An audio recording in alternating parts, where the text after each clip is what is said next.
I really don't know. That's a hard one. That is a very hard question.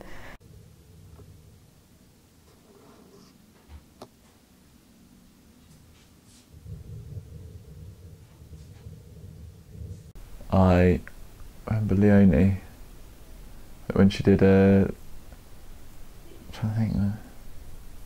She did like a presentation on her dissertation or something, and that was the first time like it was just her talking. And then I used to talk to her walking away from lectures, just on the way back to the library. But yeah, it was always really interesting what she had to say.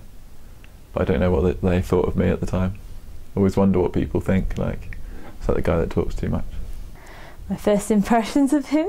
So I kind of got to know him, but not very, very well at the beginning of the year, just kind of someone you notice in lectures and in seminars and stuff. My first impressions, I guess, were very tall.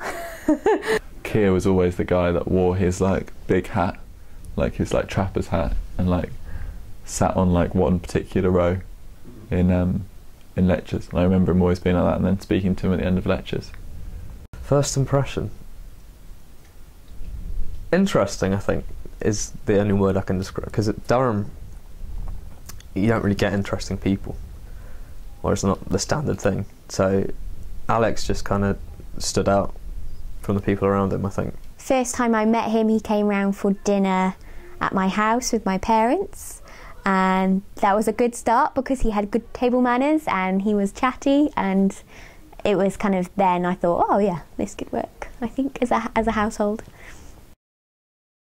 My favourite food is definitely lasagna, just because I can eat loads of it. Favourite food? That's going to be hard for me. Alex's favourite food? Generally just likes food, any kind of food. But from living with him for a few months, I'm going to say his favourite food is blue cheese, which is the bane of my life, because I absolutely hate it and he cooks it with everything. I'm not sure what Alex's favourite food is, but in the house he cooks mostly sort of braised meats and kind of spicy food.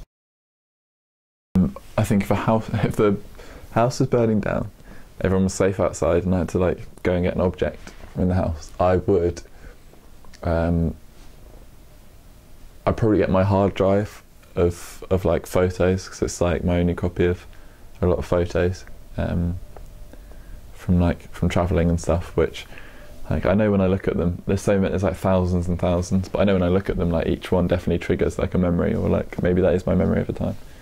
I really don't know if he'd run back in because he's a total wuss. Alex would run in to save everything, definitely. His Mac, but I think actually he's quite sentimental, so he would go, because his Mac is replaceable as a computer, but everything on it is very precious to him, like videos that he's made. Laptop maybe. It's kind of because it's got everything, his films and everything on there. But he'd definitely stay there until he burnt, because he wouldn't know what to save.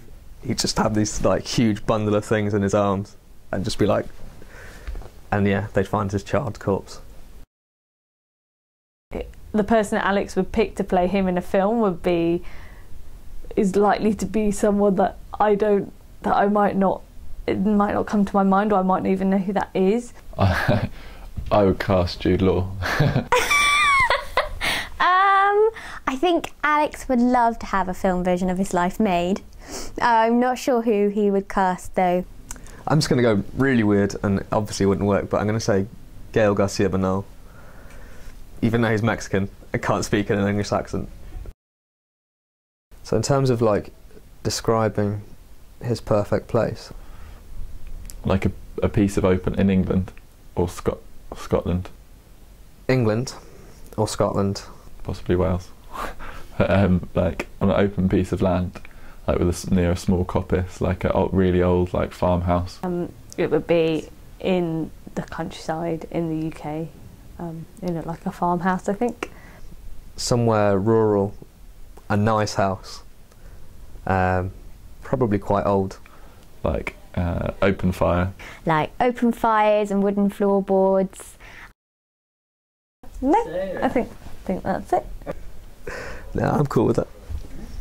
that's the last question. Anything Cool. you want to add or say? Add? No. No.